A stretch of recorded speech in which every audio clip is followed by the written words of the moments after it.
Good afternoon, everyone. Thanks so much for joining this session today. My name is Chris Skidmore. For those of you who've not met me or weren't at the session yesterday, I used to be the UK's Universities Minister between 2018 and 2020. Now I am chairing an International Higher Education Commission, which is why I'm here today. We're going to run actually one of our sort of evidence sessions and use this as an opportunity to listen to a number of students I'll kind of talk about in a moment. But the International Higher Education Commission was created last year to bring the sector together, whether that was universities, students themselves, education providers, to try to look at how we could update the international education strategy that I published as Minister back in 2019. As I said yesterday, we've already met now the 600,000 targets, but it's not just about quantity, it's about quality. What we want to do on the International Higher Education Commission is ensure that we can go into greater depth about what the international education strategy should look like, how the UK can position itself, not just as a global leader in economic terms, but in terms of the values that we wish to demonstrate to the rest of the world in order to encourage international students to see the UK as a welcoming home and for our institutions and universities to be seen as places where students want to have a fulfilling university experience. And as part of that, the International Higher Education Commission really wants to put the student voice front and centre of the Commission. I sort of really feel that when it comes to policy development, sometimes ministers always end up sort of sitting around the table with vice chancellors or pro-vice chancellors for international education, and you never really get that chance really to hear what's happening on the ground in campuses, and to make sure that that policy really reflects the reality of international student life. So I'm delighted that we have an all-student panel here today, and this has been brought about thanks to UKCISA, who have a We Are International Student Ambassador program, which is their network of future global leaders. And this is to bring exceptional individuals, as I'm sure you'll find out as we begin this discussion, from around the world who are currently studying in the UK. And UKCISA's vision, and we're delighted that we've been able to partner up with UKCISA as part of the International Higher Education Commission, is to empower international students to be key partners in shaping quality student experience. Very much the mission of the International Higher Education Commission, using their knowledge and first-hand experience of studying in the UK to influence policy and develop inclusive global student communities. And all of our UKCISA student ambassadors today are equipped with policy knowledge and leadership skills to lead change and to forge an exciting network of new global leaders. The We Are International Student Ambassadors have also been responsible for developing a We Are International Student Charter, which was launched at UKCISA's annual conference back in 2022. And the Charter provides guidance on the fundamental principles for delivering a world-class international student experience right the way end-to-end from pre-arrival through to post-graduation. So as supporters of We Are International, institutions and organisations are pledging to work towards the provision of the highest level of international student support according to the 5 principles highlighted in the Student Charter. But today, we're going to use this as an evidence session to hear from student ambassadors themselves who come from a range of different countries around the world and also represent a range of institutions from across the UK, and also very different sort of stages, both from undergraduate levels and to postgraduate degree programs. So I'm going to ask each of the panellists to give their own individual reflections, not just on their own personal experience, but actually what they've been able to achieve, to overcome some of the challenges and barriers they faced, and then how they've managed to seek the opportunities to really sort of make the most of international student life in the UK, and what recommendations they wish to give for how we can make that an even better experience for the future. So I'm going to ask each of the ambassadors to introduce themselves as they make their sort of individual contributions. And then we're going to get a bit of a discussion going amongst the audience themselves as well. There'll be a roving mic here. Please do ask questions, and hopefully we can all come away from the session better engaged about actually what international students are thinking at the moment and where are those opportunities, as I said, for future policy reform in order to improve that experience. So I'm going to turn now to Sarah. Sarah, and then we'll go through the panel. Each is going to be for up to about sort of 4 or 5 minutes. Sarah. Thank you, Chris. Hello, so I'm Sarah. I am one of the UKCISA ambassadors, and I'm currently also a co-chair of our student advisory group. And I've been in the UK for 5 years. I did my undergraduate degree in Portsmouth, and then I moved up to Newcastle to do my master's that I'm currently enrolled in. So I think I have quite an experience with not only the North and the South, but also with the undergraduate and postgraduate studies, but also with another transition that happened. Because even though I represent international students, and that's why I'm here, I'm actually not international anymore. Kind of an imposter syndrome is creeping in. Because I started studying in the UK before Brexit, and since I am originally from Slovakia, I had the chance to apply for a pre-settled status under the EU settlement scheme. So I did, because it was a good choice, I thought, since it was a promise to finish my studies under the same conditions I had before Brexit happened. But I'm a bit afraid that it didn't really deliver what it promised.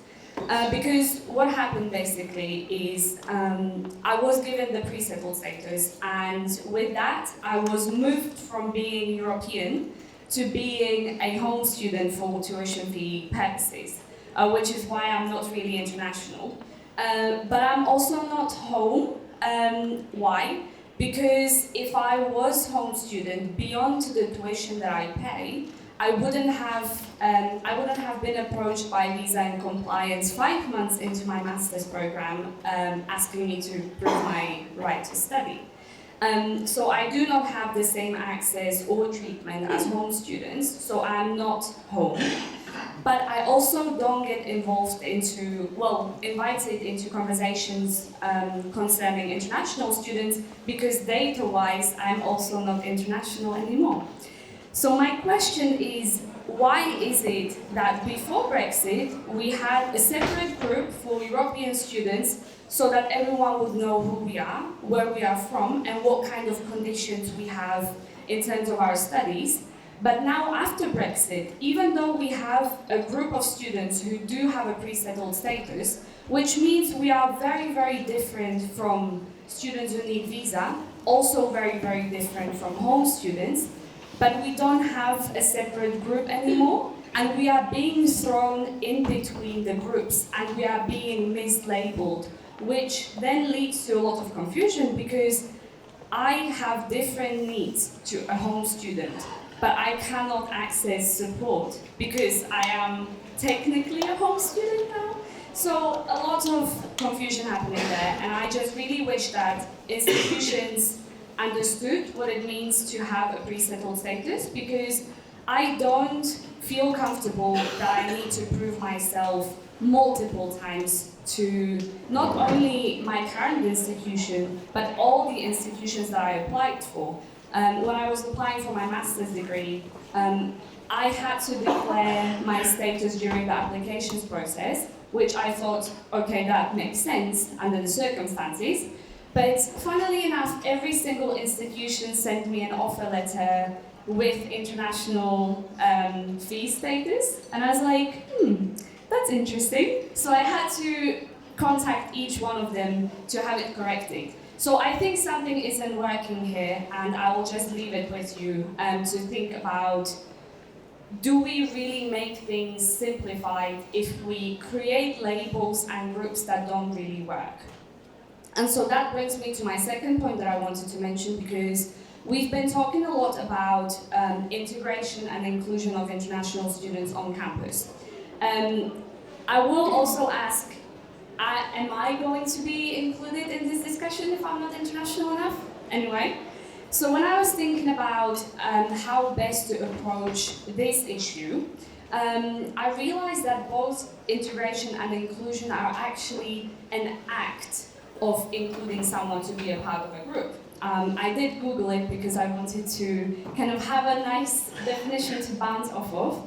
And since it is an act, that, in my opinion, means that we have to be active in how we integrate and include international students on our campuses.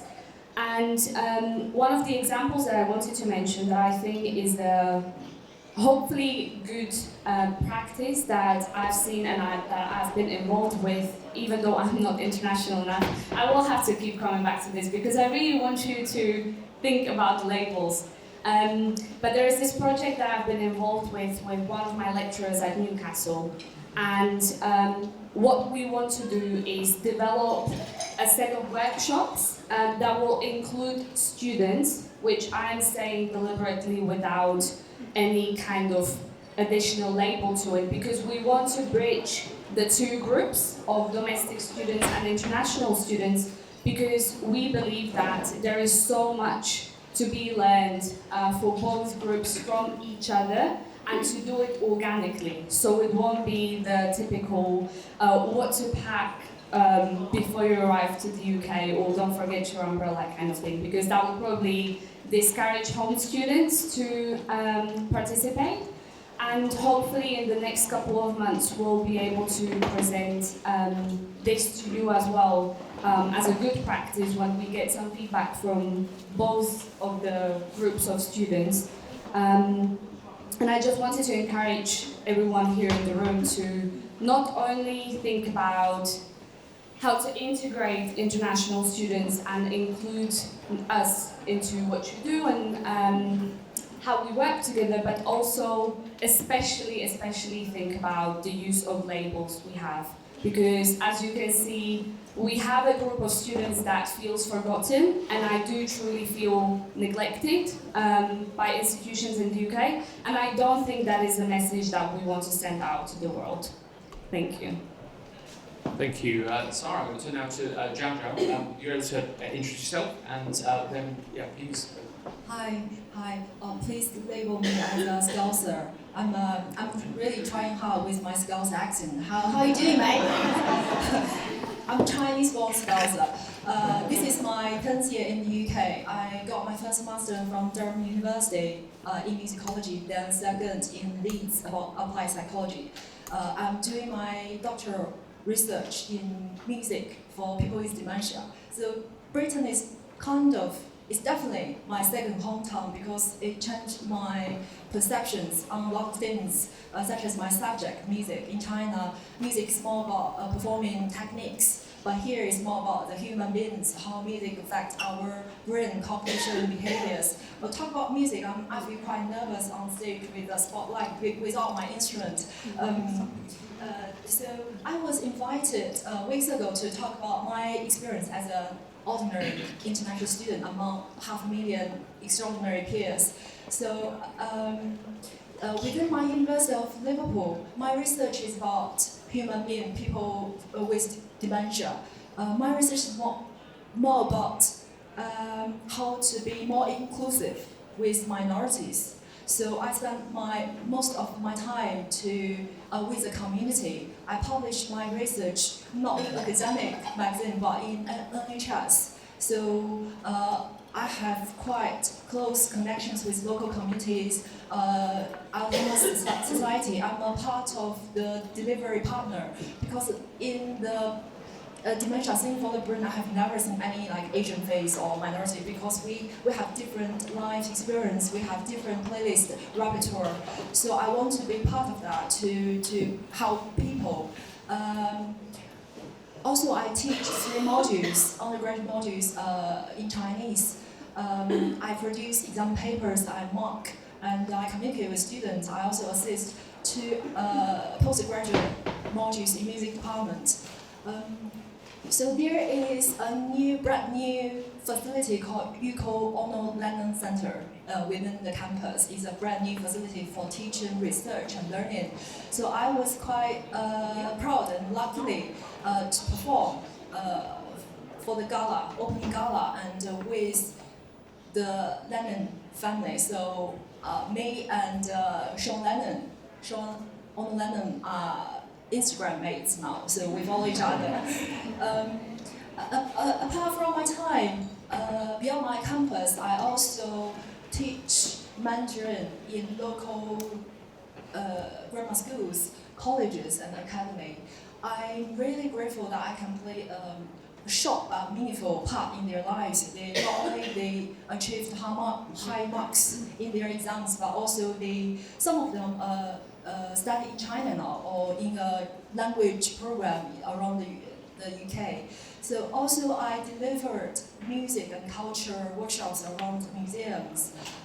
I got a very lovely message from the audience and the organizer from the museum. They said I created a lot of aha moments. So I want to ask, how can we quantify that moment? I know we are talking about the tuition fee is quite impact economic contribution to the UK economics, but beyond that, I think we are not only studying within the campus, we have much more very wonderful life, not only the sole benefit receiver, but also given. So I'm also the co-lead in the PGR network in Liverpool. So I communicate with my local home peers, so to develop together. Also, as a musician, I held many concerts around the UK. You can search me, my name. I'm quite famous. So I really enjoy the time I spend with kids and local elders with dementia or lonely people, because we are just human beings, not about the color, skin colors or the language we speak. Also, I collaborate with local artists. They compose and I perform. We both learn from each other.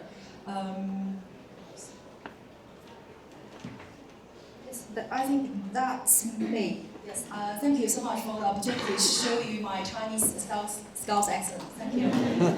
Well, thank you, Jojo. And I think sort of really set out that sort of the impact that international students can make in some of those intangible, sort of unknowable, sometimes personal relationships that are built, 1,000 across the UK. So thank you for sharing that with us. We'll turn now to Aditya. You're obviously a postgraduate student with a doctorate studying at Leeds. So it's nice if you can share sort of your experiences, both good and bad, if that's all right, what you found.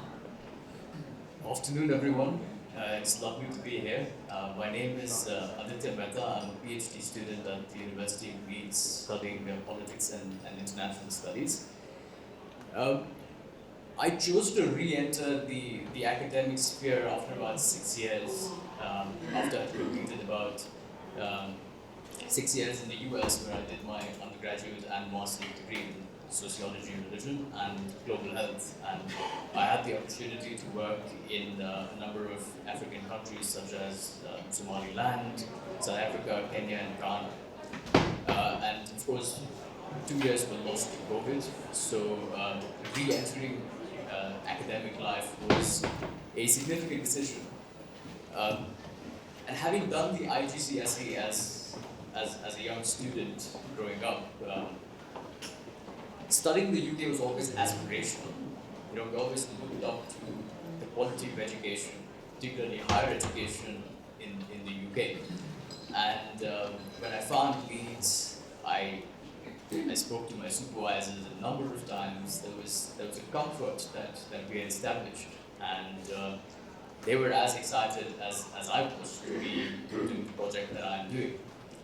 And so when I left India to come to the UK, I was actually in a very comfortable space, because I'd been to the UK a number of times previously, and I felt like it was a familiar environment, coming to a prestigious university, and I had supportive supervisors. Only to find that when I arrived in the UK, I'd have to spend a month on housing and thousands of pounds in unanticipated costs. Not to mention another about 10 weeks to set up a bank account. So when I got to Leeds, finding a place to stay was a monumental undertaking, because by the time I received my visa, it was virtually impossible to get student housing with the university. and I had to engage with the private rental market. And on a number of occasions, I was asked to present the guarantor or pay about 12 months rent in advance. Which established professional, let alone an international student, can pay 12 months rent in advance? It's virtually impossible. And I got really lucky with the accommodation that I did find, because there was the previous occupant was chose to drop out because of personal circumstances, and so that's how I managed to get an in into the place that I stay at now. And just as I found my feet in Leeds, I was getting used to life in the city. Just a couple of weeks ago, there was a group of kids who aimed a snowball at me, straight up on the head. And when I confronted them, because I thought it wasn't a particularly funny thing to do, one of them discharged an expletive and said, "Go back to your country." This is a 10-year-old kid. Now, it's not something that I've lost a lot of sleep over, but it is, I'm not the only one to be enduring that sort of treatment, right? But beyond that, surely the university has more of a responsibility in ensuring that students acclimate to the academic environment and mix with their peers, as opposed to spend a month on finding a place to stay or setting up a bank account. And it is crucial that international students are sort of welcomed in a way that they're able to forge a community in the university that they're staying at. So these are some of the experiences that I had early on, and I do feel that it is important to give students that opportunity to forge a community with other students, whether that's local students or other international students. And the university is a repository of knowledge, a repository of learning, and it has a duty to educate the wider audience as well. Because if the university is employing thousands and thousands of people, it has quite a significant impact on the culture of the city and how it interacts with the rest of the city as well. And with respect to the housing situation, there are times when application deadlines simply don't allow you to be able to apply at a time when the university asks you to apply because of visa issues. There are different degrees offered, they all have different deadlines. And the housing department really has to do better than say that, I'm sorry, university housing is booked and we can't help you to private rental market.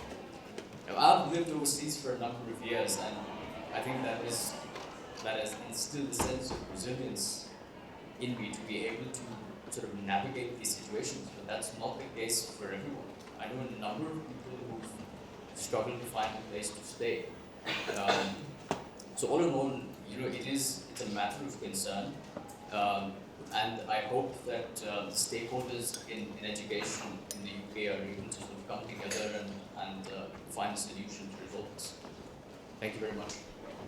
Thank you so much, Dita, for sharing those experiences. Sorry to hear about some of those that you faced, but I think also the message you sent on accommodation is an acute one that obviously we do need both as the sector and policymakers to find sort of greater strategic solutions to in the future if we're going to encourage international students to maintain their enthusiasm to come to the UK. We turn now to Diana. I think you're in London doing a PhD at the moment, is that right? Yes, indeed. Thank you very much, Chris. So, bună ziua, mă numesc Diana Cardano și studiez doctorat la King's College. Did anyone understand what I just said? Probably you can guess from my attire that I'm Romanian, and I just spoke in Romanian. Said my name, I'm Diana, and I'm doing my PhD in biophysics. Now, what did I try to say by trying to speak in Romanian to you? We all come here with a different language. We all speak a different language, whether that it's language itself or how we perceive culture and relationships among people. So, what I want here to highlight is how different we are as international students and how difficult it would be to label us altogether as just international. So maybe if you attended one of the sessions earlier, yesterday, there was a talk about strategies of engaging students from different markets around the world. And the idea behind it was that be aware of the expectations that students come when they come here. So, as you might know, some students care for prestige of university, some care for creating a future here, some care for graduate outcomes, some just want to come for the experience of a UK university. So already you have some sort of different expectations and different engagement level among students. I can tell you a bit of my story. When I had to come here in 2016 to do my undergrad, it was the most horrible day of my life. Like, I really didn't want to leave home. I was very homesick. I was crying all the way on the plane. And I landed here. I didn't know anyone. I did speak the language, yes, but still, everything felt so foreign to me. And I was in such deep cultural shock that you couldn't invite me to a pub at 5 o'clock, or I couldn't be bothered to eat beans on toast either. So, it only took me like 2 or 3 years to get over this cultural shock and open myself up to understand the diverse culture that UK offers here through its international students. And again, was my change here. And when I came here, I really wanted to go back.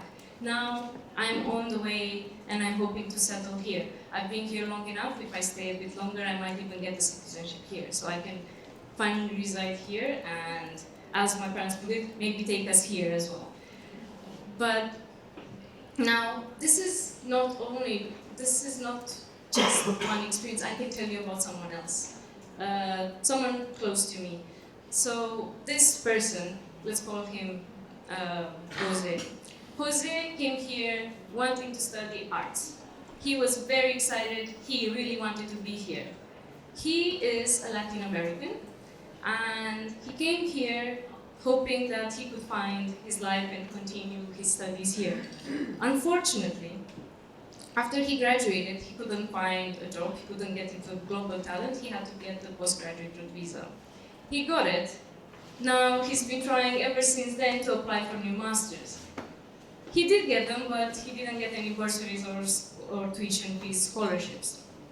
And he went to his universities and asked the undergraduate one, saying, "Can I please get some assistance of signposting even? Tell me, what can I do to continue studying?" And they're like, "Sorry, we can't offer services for you." He went to his prospective university asking the same question. "Hey, I have an offer at you. Can I please study here? Can I please give me some sort of indications of what can I do to meet the tuition fees?" They said, "Sorry, we can't assist you on this either." So how welcoming is this environment for Jose? He's been here for many years, and unlike me, who I'm European and I have the pre-settled status and I can stay here indefinitely, Jose can't. His visa will expire. He will have to leave. So I just want to urge people to make sure that you know who you're talking to, speak their language, understand where they come from, understand what they're looking for, what they value in life. And don't label just international. Just look among ourselves, really. We come not only from different countries, but we study very different things. So I do biophysics. Xiao does music. So something very, very, we would say, polar opposite. So already you see this diversity even within your own students, but you fail to see this among international students. I fail to see why this is happening. So at the end of the day, I would just recommend to be kind, listen to students. I understand that you need to find a fix-all solution, which is hard, but leave space for improvement. Leave space for these people like Jose who are struggling to come here and stay here. That's it. Thank you. Thank you so much, Diana. And I think the point you make around diversity of choice of subjects, is absolutely one of the things that we often fall into the bracket of thinking international students as a modulus group. We've got to get away from that particular approach, certainly in government, I feel. Secondly, I think you had a point you took your contribution around visas and the complexity that you faced when coming to the UK.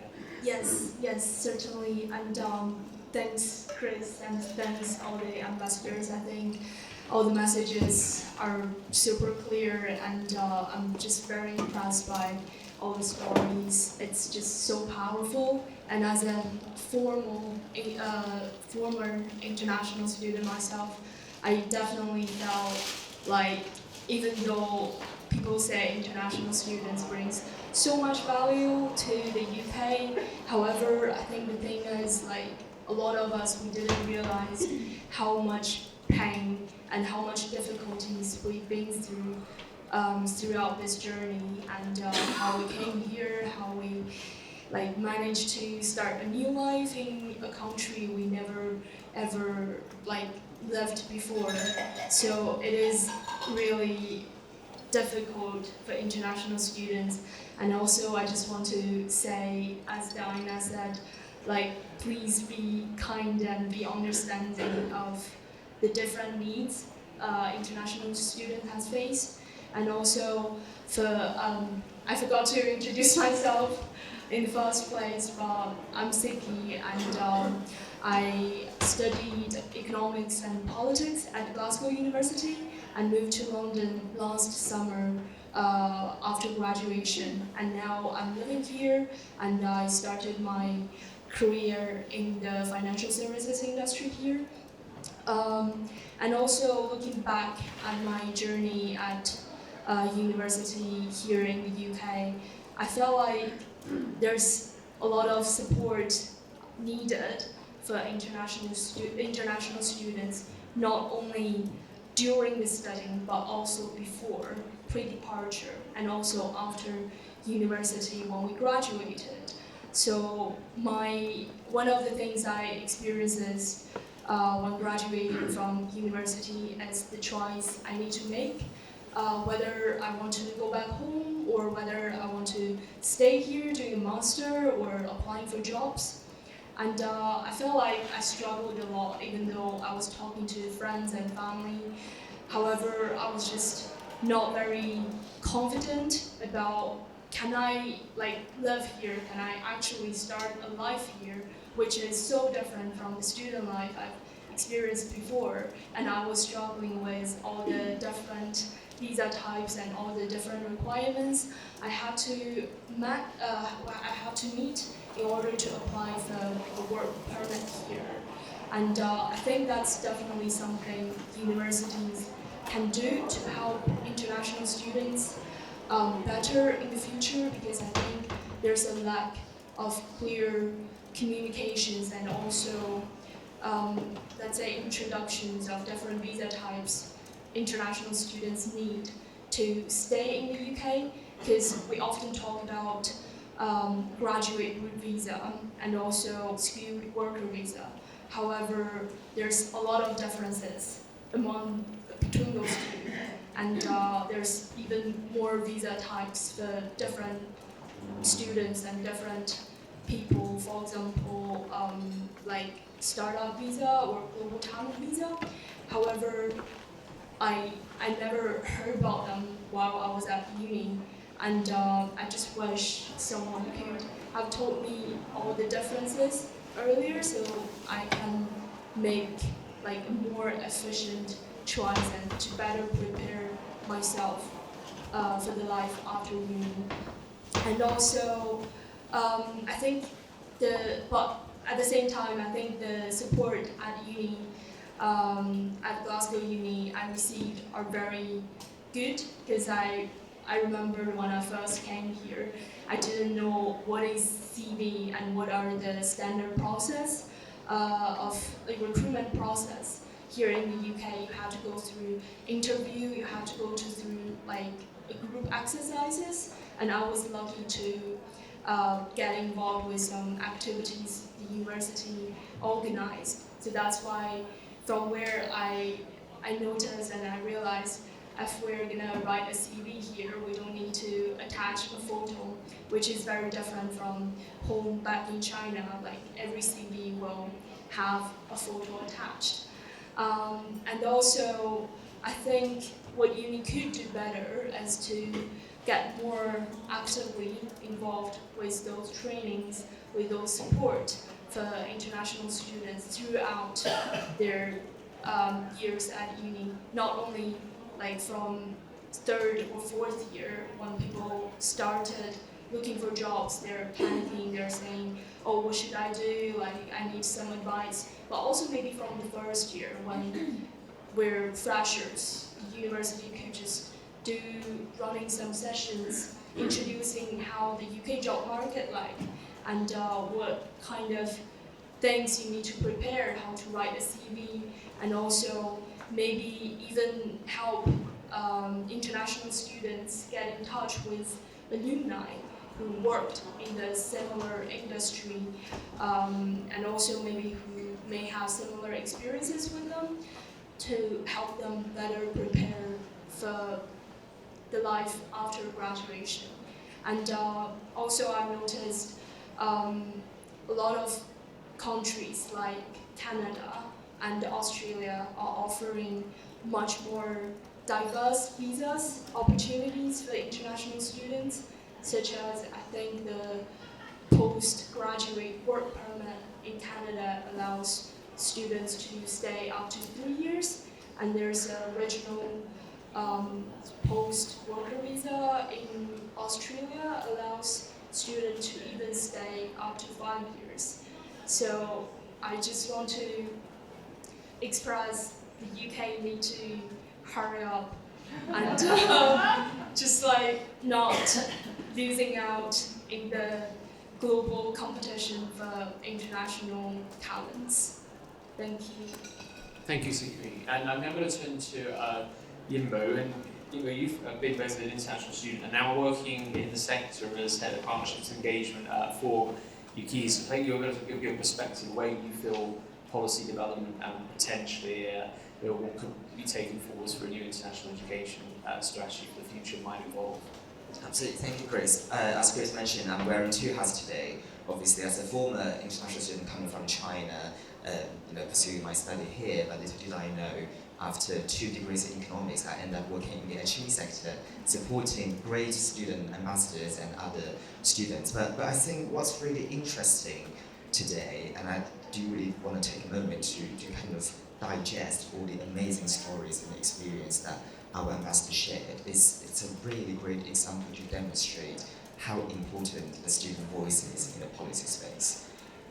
We are having this amazing, great talent pool coming to the UK HE sector, not only to study, but offering so much more to their own communities, to academic research, to job markets, but we're not using them, using that first-hand experience to help us shape policy and helping us to do better in the institutional job.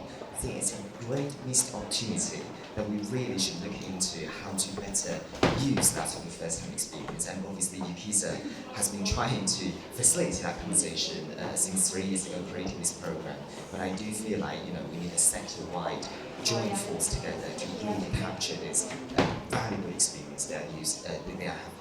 But in terms of policy-wise, I think it's really interesting time, as Chris mentioned, when he was the university minister in 2019, I was the only, in my previous role as NUS officer, the former international student in the room with a bunch of vice chancellors, deciding or kind of feeding into the government strategy. But what's really shifting from the first version strategy to the 2021 refreshed version is they put a great emphasis on the student experience and how we should deliver that in all aspects of it. But as we all know, unfortunately, the strategy, even as great as it was, it's a pretty much a product between DFE and DIT. There's very little involvement from the Home Office, but actually thinking about that when we're talking about housing issue or the other issues, there's so many other government departments I think should be joined up to support the strategy and really looking at how we can understand the value of international students. I think somebody mentioned it yesterday in one of the panel about the Australian international education strategy, and I just want to take a moment to recognize their attitudes towards international students from a government point of view.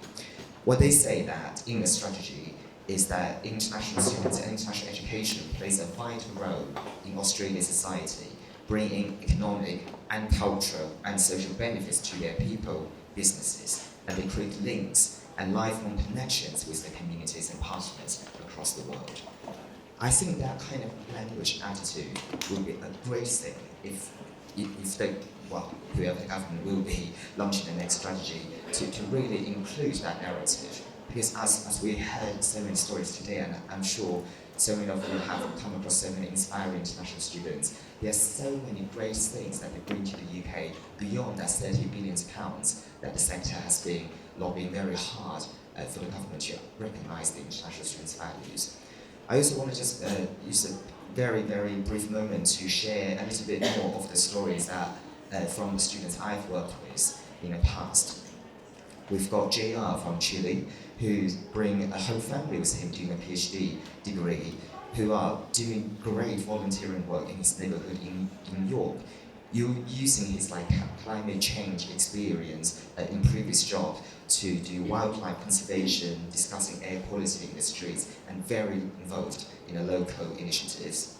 We've got Adityon from Nigeria, who studied at University of Nottingham, actually volunteered at a legal charity to involving a lot of the support for clients who cannot afford that kind of professional legal advice. And I'm going to quote a thing that she wrote for me, which I always feel so heartfelt whenever I read it. She said, "I love this role as not only did it enable me to put into practice of the theoretical aspects of the law she studied in the lectures, but also enabled her to give back to Nottingham, a city she moved in as a 16-year-old student, which she's still living there, grown to love, and even after completing university."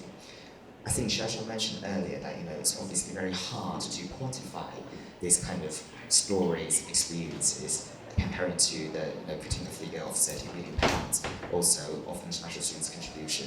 But I think we should still try, at least, to quantify this story, these moments, to really enable these students to have a platform to tell this.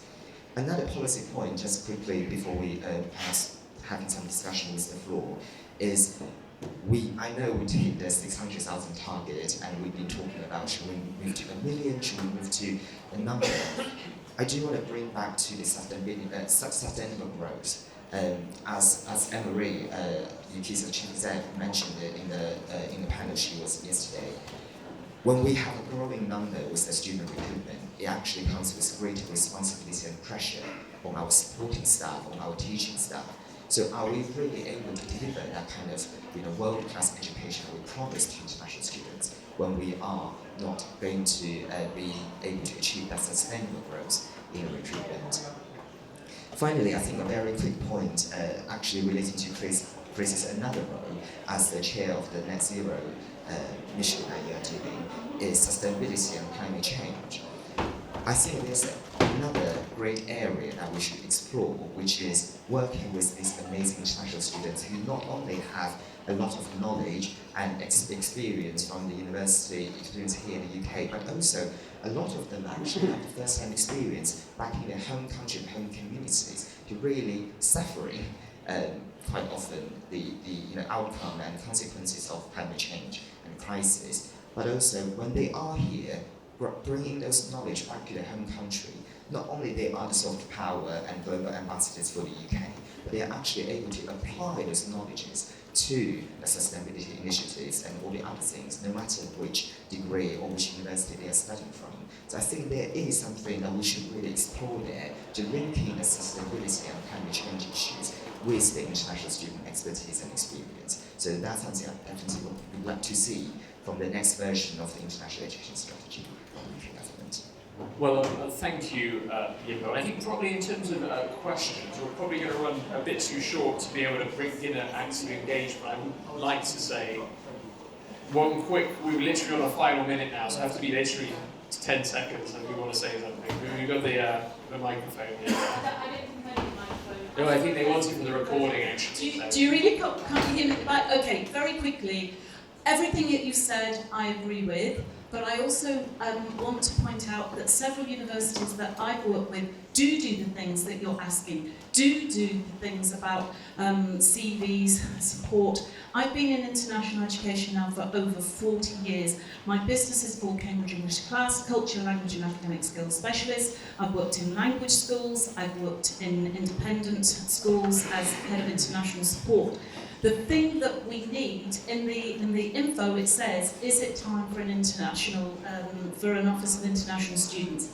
Yes, it is. We need to bring together not just the higher education, but we need to think about the language schools, the money that brings in, and linking everything together. So in answer to that question, 100% yes. Excellent. Well, on that positive note of affirmation, bringing everyone together, I do want to thank our student ambassadors from UKCISA today. They've done a fantastic job, and I think it was really important for them to get what they wanted to say out, and I hope there's been, for yourselves, an important point for you to be able to demonstrate both what the UK has meant to you and also the challenges, and also hopefully by sharing these we'll be able to have an impact and being able to help resolve them at a national policy level also.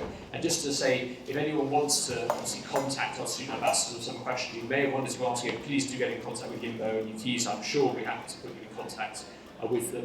And if anyone wants to get involved with the International Higher Education Commission, there's obviously run with the Secretariat for the Oxford International Education Group, please do also get in contact. We're determined to ensure we have a wealth of views and experience as a result, and produce the report coming up shortly later this year. So thank you for joining us, and can we have a round of applause for our student ambassadors?